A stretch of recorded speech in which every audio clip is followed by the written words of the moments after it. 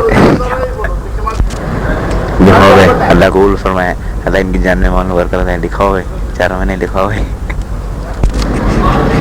بانا بھی مجلس سے نہیں چلا ہے, سننا نہیں بلکہ اس کو ہم سب کو عمل کریں.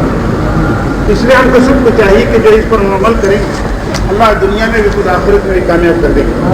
انشاءاللہ کل خواتین کا جو اجتماع ہوگا, محبوب خان صاحب. الحمدللہ رب العالمین والصلاة والسلام علی حبیبہ محمد وعلی آلہ وصحبہ اجمعین. ربنا ظلمنا انفسنا وان لم تغفر لنا وترحمنا لنکونن من الخاسرین. اللهم آت نفوسنا تقواها وزكها أنت خير من زكاها أنت وليها ومولاها. اللهم أرنا الحق حقا وارزقنا اتباعه وأرنا الباطل باطلا وارزقنا اجتنابه. اللهم إنا ضعفاء فقو في رضاك ضعفنا وخذ إلى الخير بنواسينا واجعل الإسلام منتهى رضائنا.